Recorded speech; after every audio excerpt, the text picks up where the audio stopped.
नमस्कार दोस्तों, मैं अनिल कुमार इन्फो शिक्षा चैनल में आप सभी का हार्दिक स्वागत करता हूं। दोस्तों, आज के अपने लेक्चर में हम डिस्कस करने जा रहे हैं अवतल और उत्तल दर्पण का प्रयोग, यानी कि uses of convex and concave mirror.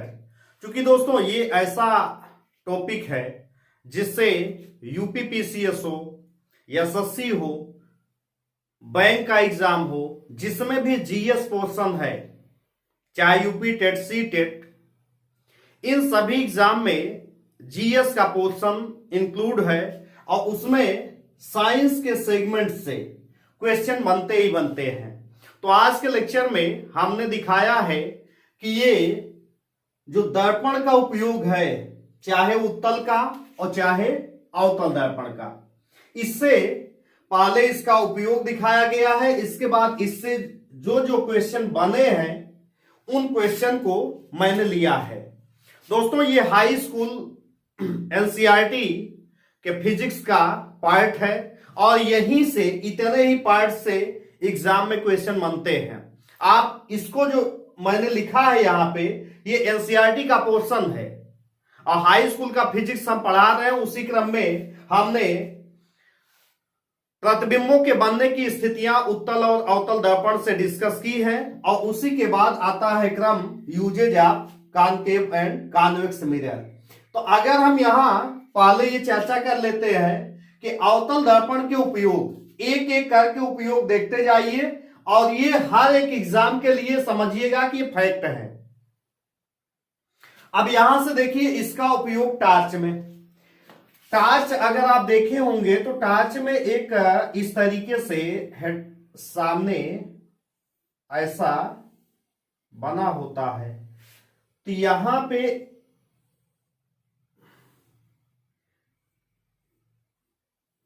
इस तरीके से प्रकाश निकलता है। तो अगर टार्च में यहां पे अगर आप देखेंगे कि एक जो कटोरी लगी होती है, ये कटोरी अंदर किसका काम करती है? ये अवतल दर्पण का काम करती है। यानी कि टार्च में जो भी टार्च प्रयोग की जाती है उसमें किस दर्पण का प्रयोग होता है? उसमें अवतल दर्पण का प्रयोग होता है। इसके बाद क्या है? सर्च लाइट, खोज बत्ती। खोज बत्ती में भी किसका प्रयोग किया जाता है? अवतल दर्पण का। तो 2 पॉइंट हो गए एग्जाम के लिए। तीसरा पॉइंट है वाहनों के अग्रदीपों में प्रकाश का शक्तिशाली समांतर किरण पुंज प्राप्त करने के लिए किया जाता है। यानी कि वाहन जितने भी हैं, चाहे कार हो, बस हो, बाइक हो, इसमें जो हेडलाइट होती है, हेडलाइट में भी उसी तरीके का कॉन्सेप्ट होता है जैसे स्टार्च में होता है। तो हेडलाइट में किसका प्रयोग होता है? कॉनकेव मिरर का। आप देखते हैं सिल्वर कलर में पॉलिशिंग होती है, अगर उसको निकाल दिया जाए उस कटोरी को, तब अगर लाइट जला दिया जाए तो लाइट ज्यादा दूर तक नहीं जाएगी, ना उसकी जो है तीव्रता ही उतनी होगी, इंटेंसिटी उतना होगी। इसका मतलब किसी भी वाहन का जो हेडलाइट होगा उसमें किस दर्पण का प्रयोग किया जाता है? अवतल दर्पण का प्रयोग होता है। इसके बाद चेहरे का बड़ा प्रतिबिंब देखने के लिए सेविंग दर्पणों के रूप में उपयोग करते हैं। सेविंग मिरर में किसका प्रयोग होता है? अवतल दर्पण का। इसके बाद दिया है दंत विशेषज्ञों द्वारा मरीजों के दांतों का बड़ा प्रतिबिंब देखने के लिए करते हैं। कई बार आप देखते हैं कि जो डॉक्टर होते हैं वो अपने यहां पे एक मिरर का प्रयोग करते हैं, लाइट आती है उससे जो है उससे दांत को देखने में प्रयोग करते हैं। वो भी जो है वो भी कौन सा मिरर होता है? कॉनकेव मिरर का प्रयोग होता है। अब इसके बाद सौर भट्ठियों में सूर्य के प्रकाश को केंद्रित करने के लिए बड़े अवतल दर्पणों का उपयोग किया जाता है। इसका मतलब सोलर सेल, सौर भट्ठियों में, दंत चिकित्सक, हेडलाइट, वाहनों का सर्च लाइट और टार्च। ये पॉइंट आपको एक एक करके, सेविंग मिरर 6 पॉइंट हैं और 6 पॉइंट से यहीं से क्वेश्चन बनता है। चाहे आईएएस का क्वेश्चन हो, चाहे पीसीएस का, चाहे जितने स्टेट लेवल के पीसीएस एग्जाम हो, अगर यूज पूछेगा तो एनसीईआरटी के इसी पॉइंट से पूछेगा। अब यहां इंग्लिश में हमने लिखा है uses of concave mirrors, it is commonly used in torches, search lights and vehicles headlights to get powerful parallel beams of light. They are often used as saving mirrors to see a larger image of the face. The dentists use concave mirrors to see large image of teeth of the patients. Large concave mirrors are used to concentrate sunlight to produce heat in solar furnaces. अब ये इसका English में है, English में भी वही point same है जो यहां पे है। तो इस तरीके से आप कॉनकेव मिरर अर्थात अवतल दर्पण का उपयोग पढ़ करके एग्जाम में जितने क्वेश्चन बनेंगे इन्हीं पॉइंट से बनते हैं। और यहां इसका साक्ष्य दिया गया है, प्रमाण दिया गया है। इधर एनसीईआरटी का ये लाइन है और इधर जो पूछे गए क्वेश्चन है। हालांकि मैंने सारे एग्जाम का क्वेश्चन नहीं लिखा है, मैंने सिर्फ आईएएस और पीसीएस में आए प्रश्नों का कलेक्शन किया है। इसी में 5 क्वेश्चन हम डिस्कस करेंगे, लेकिन सबसे पहले इन पॉइंट को आप क्लियर कीजिए। तो आइए इसके बाद देखते हैं उत्तल दर्पण का उपयोग। अब उत्तल दर्पण के उपयोग में क्या है, इसका उपयोग सामान्यतः वाहनों के पश्च दृश्य दर्पण के रूप में किया जाता है। यानी कि जब भी वाहन आप देखते होंगे तो वाहन में जहां ड्राइवर बैठता है उसके बाहर साइड मिरर एक लगा होता है। यहां तक कि बाइक में, कार में, बाइक में भी 2 साइड मिरर होते हैं। उनमें क्या देखा जाता है कि पीछे से वाहन या पीछे का दृश्य देखने के लिए प्रयोग किया जाता है। तो इसमें कौन सा मिरर प्रयुक्त होता है, कॉन्वेक्स मिरर यूज होता है, यानी कि उत्तल दर्पण। अब एक क्वेश्चन दिमाग में आता है कि क्यों कॉन्वेक्स मिरर ही यूज होता है, क्यों नहीं कॉनकेव और प्लेन मिरर क्यों नहीं यूज होता। तो अगर आपको इससे पहले के लेक्चर में image formation by convex mirror और कॉनकेव मिरर जो हमने डिस्कस किया हुआ है अपने पिछले लेक्चर्स में, उसमें अगर आप देखेंगे अवतल दर्पण के द्वारा जितना प्रतिबिंब बना है सभी उल्टा प्रतिबिंब बना है, केवल एक स्थिति को छोड़ करके। जब ऑब्जेक्ट फोकस और पोल के बीच में होता है उसी स्थिति में सिर्फ वर्चुअल और इरेक्ट इमेज बनता है, यानी कि सीधा और आभासी प्रतिबिंब। लेकिन उत्तल दर्पण की केस जब आपने देखा था तो उत्तल दर्पण के केस में 2 केस हमने डिस्कस किया था, एक अनंत और दर्पण के पोल के बीच में, और एक जब ऑब्जेक्ट अनंत पे हो। और दोनों स्थितियों में इमेज कैसा बना था, वर्चुअल और इरेक्ट, यानी कि सीधा और आभासी। और क्या बना था, वस्तु से छोटा प्रतिबिंब बनता है। समतल दर्पण में क्या होता है इसको भी जान लीजिए, क्योंकि समतल दर्पण में भी सीधा प्रतिबिंब बनता है। क्यों नहीं समतल दर्पण प्रयोग होता है, आप जानते हैं कि समतल दर्पण में अगर किसी ऑब्जेक्ट को देखना हो तो कम से कम उसकी आधी लंबाई के बराबर समतल दर्पण प्रयोग करना चाहिए। अब पीछे से मान लीजिए ट्रक आ रहा है तो ट्रक की जितनी ऊंचाई है उसका कम से कम आधे तक दर्पण प्रयोग किया जाए समतल, तब उसका पूरा प्रतिबिंब दिखेगा। और इतना बड़ा समतल दर्पण प्रयोग करना यानी कि टूटने का डर और जगह इतना ज्यादा लेगा।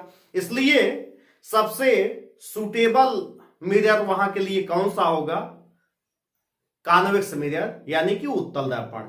इसीलिए जितना भी साइड मिरर प्रयोग होता है सब कौन सा मिरर होता है, उत्तल दर्पण यानी कि कॉन्वेक्स मिरर यूज होता है। दोस्तों, यदि आप चैनल को सब्सक्राइब नहीं किए हैं तो चैनल को सब्सक्राइब करके बेल के आइकन पर क्लिक कर दीजिए, जिससे जो भी वीडियो अपलोड करें इसका अपडेट आपको मिलता रहे। और वीडियो पसंद आ रहा है तो इसको लाइक कर दीजिए और ज्यादा से ज्यादा इस वीडियो को शेयर कीजिए, और कहीं दिक्कत हो तो उसको कमेंट में जरूर लिखिए। आइए अब इसके बाद प्रश्नों पे चर्चा कर लेते हैं। पहला क्वेश्चन देखते हैं, कार में पीछे के यातायात के दृश्य अवलोकन के लिए किस प्रकार के शीशे का प्रयोग होता है? ये किस का प्रश्न है? यूपीपीसीएस 1991 प्री में आया हुआ क्वेश्चन है। अब देखिए इसका अवतल दर्पण पहला ऑप्शन, बेलनाकार दर्पण, उत्तल दर्पण, समतल दर्पण। तो देख लीजिए इसका एक ही उपयोग मैंने बताया है उत्तल दर्पण का, बाकी जितने उपयोग हैं सब अवतल दर्पण के हैं। तो इसका उपयोग सामान्यतः वाहनों के पश्च दृश्य दर्पण के रूप में किया जाता है। तो इसका आंसर कौन सा होगा? इसका आंसर होगा उत्तल दर्पण। आइए इसके बाद सेकंड क्वेश्चन देखते हैं।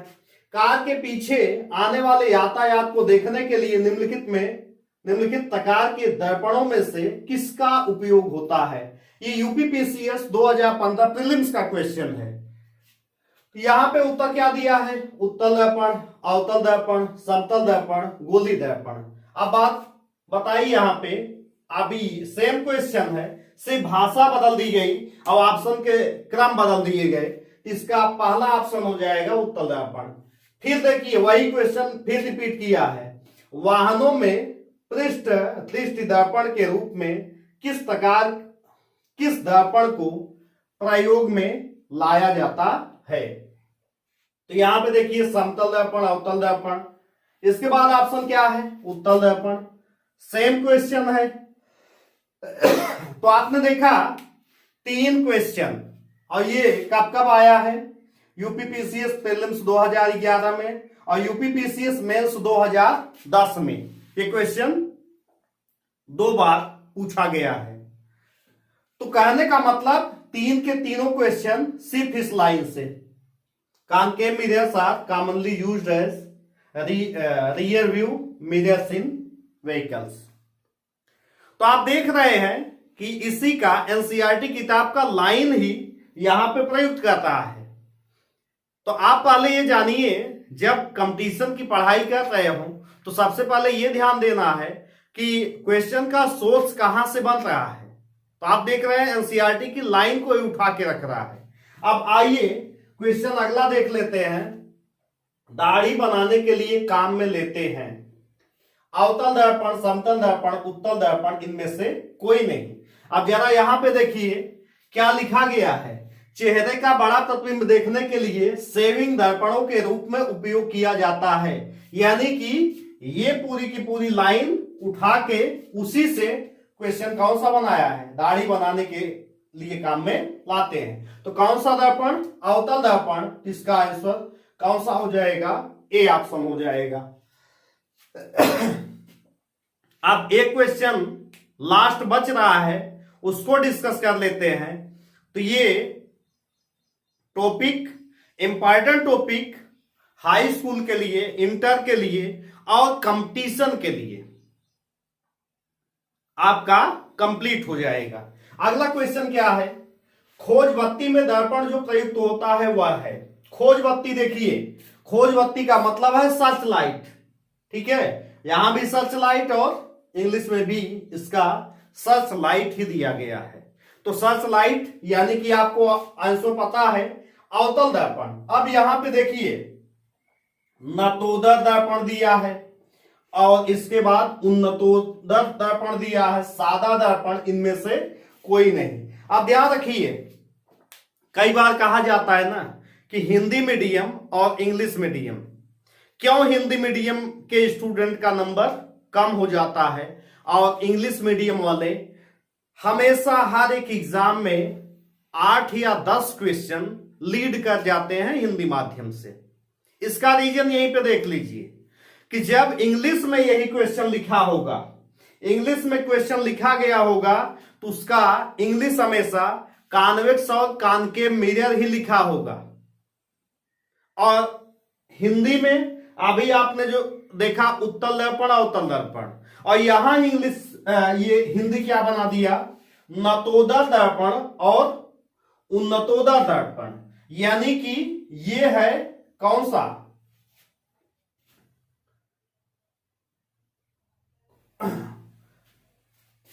उन्नतोदर, यानी कि ये उत्तल दर्पण हो जाएगा। और ये कौन सा? अवतल दर्पण। तो ऑप्शन कौन सा हो जाएगा, इसका ए ऑप्शन हो जाएगा। तो इस तरीके से देखा गया कि इसका आंसर क्या होगा, नतोदर दर्पण। तो 5 क्वेश्चन इससे आए हुए हैं और इन 5 क्वेश्चन का डिस्कस हो गया और उत्तल दर्पण और अवतल दर्पण के उपयोग को इस लेक्चर में पढ़ा गया। तो दोस्तों आशा करते हैं कि आपको ये चैप्टर और इसके क्वेश्चन समझ में आ गए होंगे। अगले नेक्स्ट लेक्चर में हम प्रकाश के लेंस के बारे में चर्चा करेंगे और मैग्निफिकेशन के बारे में चर्चा करेंगे, यानी कि आवर्धन, दर्पण का आवर्धन क्या होता है और लेंस क्या होता है। इस तरीके से चर्चा करते हुए हम साइंस के पोर्शन को हाई स्कूल का खत्म कर रहे हैं और आप इसी तरीके से हमारे चैनल के द्वारा मैथमेटिक्स, फिजिक्स और पॉलिटी सीखते रहिए। अपने नेक्स्ट लेक्चर में दोबारा मिलते हैं, तब तक के लिए नमस्कार।